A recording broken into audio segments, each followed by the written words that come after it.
Hey, Jameson. Jameson. This is Megan with Chicago Tribune. Can you maybe just to start take us through what the free agent process was like for you this off season and the Cubs' involvement through that? Yeah, it was a crazy process. I had the opportunity to just talk to a lot of teams, and I left free agency thinking the game of baseball is in great hands. There's a lot of great people running front offices and a lot of really smart people. But as far as the Cubs go, they expressed interest from the very beginning, really genuine interest. I got to meet with Craig Breslow in person and just talk pitching. And, we talked for like over 2 hours, just literally talking back and forth about pitching and, the Cubs view and the direction and the pitching department. And I left that meeting feeling like, this could be a really great fit. I was super impressed by everything they were doing. And, it felt like a great fit. They sent me some really cool custom videos that were personalized to me and my family and stuff. The interest was there. They stayed in touch the entire time, and I'm really happy we can make something work. Jameson. Hey, Jameson, it's Jordan Bastion from MLB.com. What was kind of the vision that the Cubs laid out for you for this season and the next couple of years over the life of your contract? And what was your own takeaway from kind of researching the players they have right now and going forward? Yeah, I was going to say I did a little bit of my own research, and I think from the pitching side, there's a lot to be excited about. I think I saw some steps forward from a lot of different guys. I'm impressed with a lot of the arms. You have a nice mix of some established guys that have done it for a while, and you've got some younger guys that are trying to establish themselves in the league.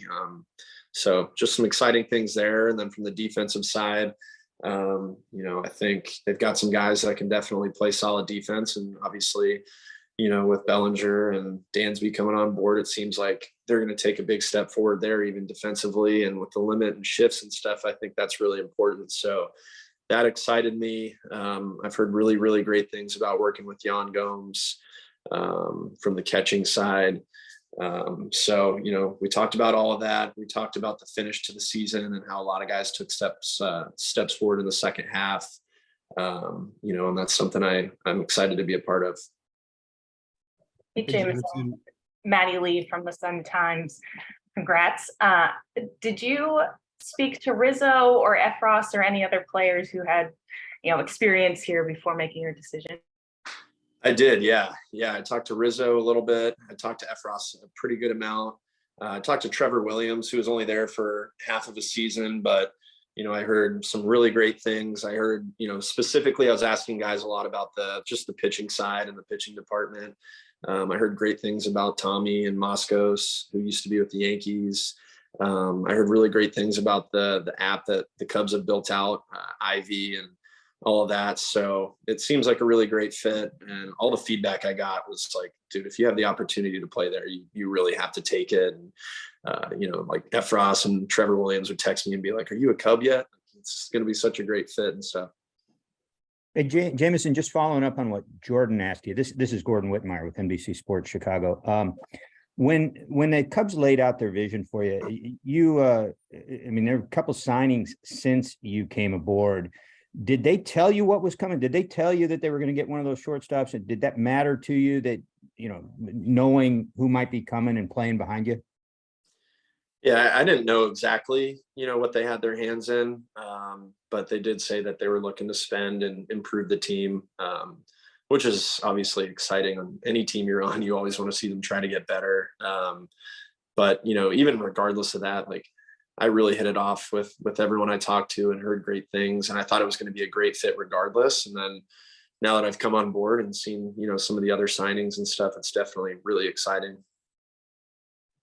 Hey, Jameson, Sahadev Sharma with The Athletic. You're a different pitcher than you were with the Pirates, more four-seam usage, the introduction of a cutter. I'm just curious what went into the changes while you were with the Yankees, and kind of what are you looking to do while working with the Cubs pitching infrastructure? Yeah, so whenever I had my second Tommy John in 2019, I did make some mechanical changes. And once I did that, like, I just naturally got a lot more carry on the four-seam. The slider changed shape a little bit. The two seam maybe took a tiny step back in terms of like profile and movement. So definitely the pitch mix did change.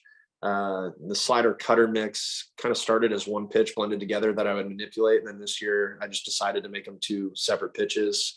So I've added pitches. I feel like I command the ball a little better than when I was younger. Trying to limit free passes again, especially with the limit and the shift. I think that's going to be really important. Just not letting guys get on, in terms of a free pass. So pitch mix has changed. I still think there's some pitch usage things that I could get, some optimized pitch usage stuff. I think I could throw the curveball a little more. I think, full off season with the cutter, I think that's something I might look to throw a little bit more. I still think in terms of the pitch mix, I could definitely optimize some things and get a little bit better. I feel like I still have some untapped potential that I'm really trying to hunt down. And I felt like this was a great fit to help me find that. Hey, Jameson, this is Ryan Herrera with CHGO. During your time with the Pirates, I know you went through a few health issues, but you did get a few chances to pitch at Wrigley Field. What was your experience in those, getting to pitch there? And just kind of, does that excite you? Like, what are you looking forward to getting down there first time as a Cub? Yeah. So one of my first road trips was to Chicago when I was with Pittsburgh. And I think it was a Friday day game with Arrieta on the mound when he was untouchable. And I remember just like taking a step back and feeling the environment. There's nothing better than a day game at Wrigley in the summer. I remember thinking at the time, I'm like, this is the big leagues right here. This is the show. So to have an opportunity to call that like my home field and the home fans and stuff is super exciting. I've had a couple good games there, and I've had some bad games there, and playing against the Cubs when they were really good and the place was absolutely rocking. It was a really, really cool environment. So excited to be a part of it. Hopefully we can bring, a winning team to Wrigley. So when I was there from 16 through 19, it was a crazy place to play.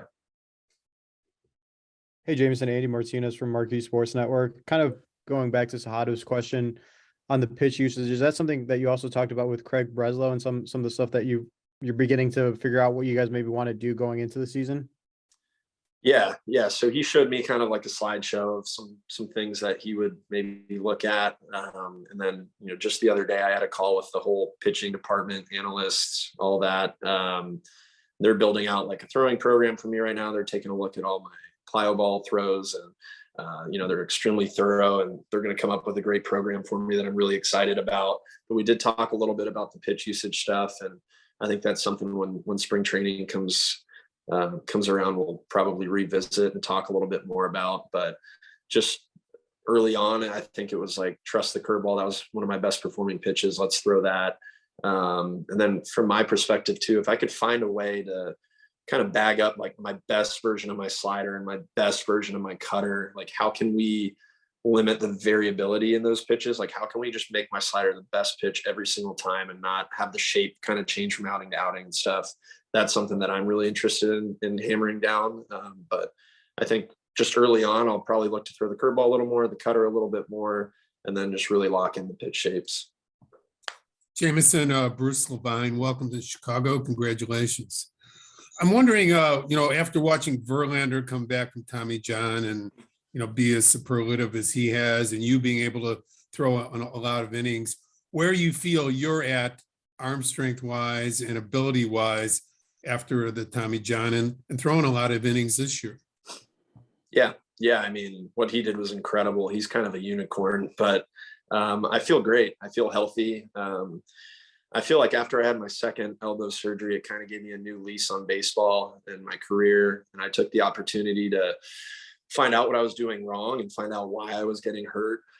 So I kind of went back to the drawing board and reimagined what my delivery would look like and what type of pitcher I wanted to be and how I could stay on the field. And I feel like I've gotten more comfortable the more I've been out there with who I want to be and who I'm going to be going forward. But the delivery is in a pretty good spot, always looking to improve it. I'm always curious about learning and, how I can get better out there. But, knock on wood, since that second elbow surgery, I've never missed a bullpen, never missed a day of throwing. I don't have to take anti-inflammatories to make it to my next start. I don't feel like I'm in that survival mode anymore. I feel like I'm fully healthy. I was kind of gifted a new lease on baseball. And, I think a lot of the mechanical changes I've made have really helped me take pressure off the arm. So that's something I take pride in now, is taking the ball every time and going as deep as I can. as a follow-up, do you think 200 innings are realistic in this day and age again for pitchers, or is that an outlier? I think it's definitely realistic. I think innings are kind of making a way back again. I think the less times you can expose bullpen arms to teams, especially like within the division teams you see a lot, I think the better I can help those guys pitch. You don't want your high leverage arms in the middle of the order every time. If I can get through that third time through and save those guys an extra time here and there, that's huge. This year, I think a lot more guys could have hit 200 innings, but early in the year, we were all working on pitch counts and stuff because of the lockout. In the month of April, I know with the Yankees, like most of us were throwing 75 pitches every time. So, I think guys could have increased their innings by like 10 to 15. So I definitely think it's doable. And I think now more than ever, it's important to throw innings and help the bullpen. They have limits on how many pitchers you can have out there and stuff. So just the more we can help those guys. Hey, Jameson, this is Tim Stebbins with NBC Sports Chicago. A bit of a off the beat question, but the word out there on you is you're a big coffee guy. Have you had a chance to connect with Ian Happ? And if so, what have those conversations been like? Yeah, I'm a big coffee guy in New York. I had a pour over set up in our head clubby's office, and I would go in there and whip it up for the team whenever they needed a little caffeine jolt. So something I've gotten really into. And actually, before playing in Chicago was ever even a thought of mine, Ian Happ sent me a little care package to spring training this past year of his coffee. It's really, really good stuff. So I'm hoping we get some more access to that. And in turn, I'll brew him up some pour overs to pay him back. But yeah, especially with all the day games we'll be playing in Chicago, I'm sure I'll have a setup hidden somewhere in the locker room. Jameson, back to the free agent process. You mentioned the Cubs were sincere from the beginning. I imagine most teams appear sincere, but do some sort of stand out than others? And is it all similar pitches? Are they all very different? Can you kind of go through that process? And how did the Cubs stand out in specifically? Yeah. Overall, it's like you're talking to usually a manager or, a couple front office members. So in that term, it's kind of similar, but every team has a little bit different of a pitch. And for the Cubs, it was definitely genuine. They sent me custom videos that no other team sent me, kind of selling me on the Wrigley experience and the history and the city and the fans. That stood out to me. I loved the videos so much. I was watching them like every day there at the beginning for a couple weeks. So that kind of kept it fresh on my mind. The Cubs were actually the only team who went out of their way to meet with me in person. So that went a long way for me. Just to be able to sit down and have the conversation face to face was definitely really nice. And like I said, me and Breslow just sat there and talked for over 2 hours, which, I think we're probably planning on like a 30-minute meeting, and we got kind of nerding out on pitching there, and we just kept going and going. So that stood out to me, just how easy it felt. Everyone I talked to, it just felt easy. It felt right. But I was impressed with every team for sure, but the Cubs felt genuine in that regard, that they reached out early, they reached out often. The videos stood out. That was something no other team did. And then just making the effort to be there in person was big. Jameson, have you had a chance to talk to any current members on the team? And if so, like, what have those interactions kind of been like? Yeah, I've talked to a few guys. I made sure to reach out to Jan, and I've talked to Hendricks a little bit. I've talked to Happ. I've talked to Rossi, Tommy Hotovy. So I've been trying my best to talk to everybody and hear from everyone. I talked to Dansby a little bit. So the communication's been great. Everyone seems super nice, super excited. When I was in Chicago, I met a lot of people. I met Keegan Thompson there. So it seems like a great group. And obviously coming to a new organization's a lot, just trying to learn names and figure out what everyone's like, but I'll be excited to get going in spring training. Jameson, just wanted to quickly clarify, did the mechanical changes, you said you worked on that on your own. Was that with just simply on your own, or with the Yankees helping? Was that while you were still with the Pirates? That was while I was still with the Pirates. I kind of figured like second Tommy John surgery, I was going to have a longer layoff. So I really went back to the drawing board. I worked with the guys at the Florida Baseball Ranch. They gave me a ton of drills. I was sending videos to them throughout my whole rehab. And then I kind of laid out the vision that I had to the Pirates guys and what I was thinking. And those pitching coaches, Justin Message and Oscar Marine, really helped me a lot. And, they've always been on my team, and, they helped me get back. And, it even went as far as like my off-season strength coaches. I said, I really want to train my lower body to look like this and move a certain way. And so it took a lot of different people to make it happen. And then once I got to the Yankees, it was like I had kind of told them, hey, here's what my vision is. Here's what I'm trying to do. I hadn't pitched competitively in over 2 years. So, it took a lot of people to make it happen. And, it's always evolving, but I'm pretty happy with where it ended up. You had a chance, obviously, to face the Cubs in June, and obviously that team and roster looked a little different by the end of the season and even now. But, in doing that homework that you mentioned on the Cubs, what just stood out to you if you looked at the pitching staff or the roster as you went through your own process and evaluating, whether you felt like maybe competitively this was the right fit for you? Yeah. I remember Ian Happ hit a pretty far homer off me that day. But, like you said, the roster is definitely different. I don't think Stroman was healthy at the time.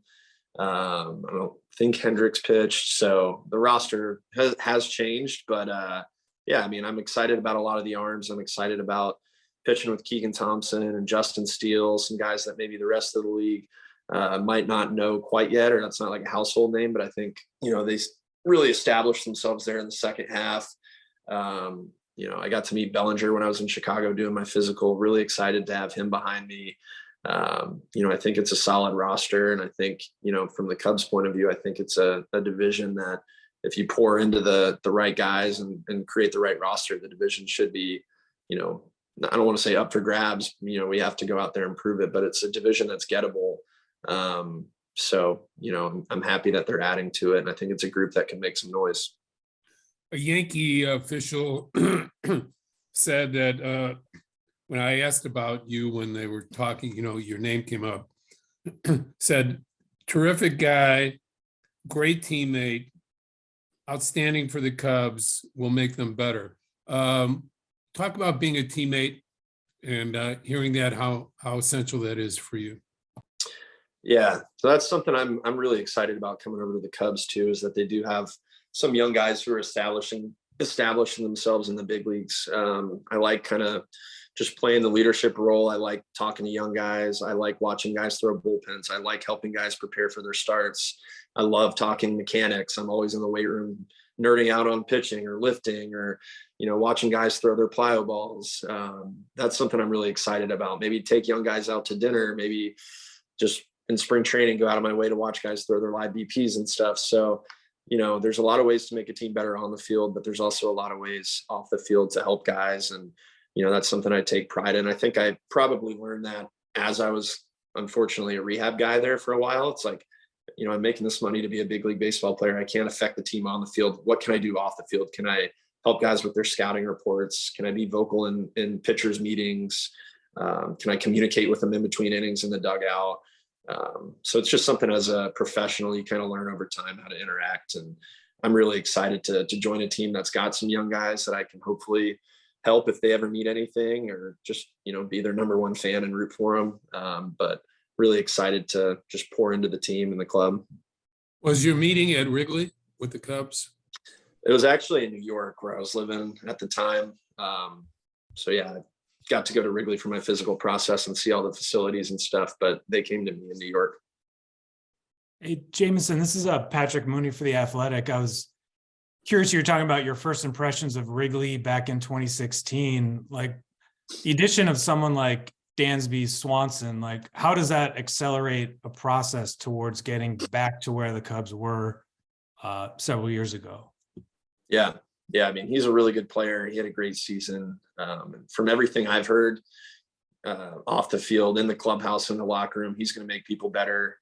I've heard he holds people accountable. I've heard he really wants to win. I don't think he would have picked Chicago or gone to Chicago if he wasn't convinced that we could build a winner and get back to that level. So really excited to see what he's all about. I've heard great things. I've heard he's super competitive. He's got a edge and a desire to win. So yeah, I mean, again, playing there in 16, 17, 18, 19, like there's no place better when it's rocking, and it's really hard to play there as a visiting player. So I'm excited to hopefully get to experience that firsthand. Jameson, you mentioned you had talked to Dansby. Was that before he signed or was that afterwards? And it just, where were you and how did you find out? And just what was your reaction initially? Yeah, so I was actually at Jordan Montgomery's wedding, and we had our phones locked up, so I wasn't able to see what was going on. So I got my phone back and had a lot of people texting me that he had agreed to terms. We have the same agency, so I got his number and reached out, and he seems really excited. And hopefully we'll get to go out there and take the field and compete together. He told me he's going to be calling all the guys, and that already right there told me what he's all about. Definitely some leadership qualities, and I'm excited to play with him. Jameson, I just want to be sure, with your in-person meeting, who all was there? It was just Breslow that day. And I think it was honestly perfect the way it was, just because we could sit there for a couple hours and just talk pitching and kind of riff off each other and go back and forth. And then Bellinger was right before you, and you talked about how excited you are to have him playing behind him. Did that play into your decision-making process at all, or was it just a nice coincidence? I think that was a nice coincidence. I had seen on Twitter that he was maybe a possibility for the Cubs, which was exciting. But yeah, we kind of agreed around the same time, and we were actually in Chicago doing our physical together. Seems like an awesome dude. But yeah, that was just a happy coincidence that we agreed kind of back to back there. We have anything else for Jameson? I just had one more quick one. We saw you post the photo and you're wearing the Cubs hat. Was there a Cubs link as a kid, or was that just one of many? Yeah, I think I did play on a Cubs Little League team at the time. But I actually grew up an Astros fan, and the Astros played the Cubs in the NL Central back in the day. And I was always watching WGN as a kid. I'd come home from school and watch those games. But there are some Chicago connections that I have. My mom went to Northwestern. My dad's first job out of college was in Chicago. My brother was born there.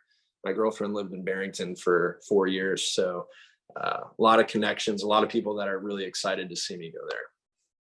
Just a quick one. What was it like playing with Rizzo? And, we all know him so well and his history here. What did he directly say about Wrigley and Chicago for you? Yeah, no, he told me they were interested in me. I guess he had heard from some of his Cubs sources, and he said I would love it there. And if I ever had any questions, to kind of run it by him. But he had great things to say. Obviously, he means a lot still to the Cubs organization and what they were able to accomplish when he was there. Great teammate.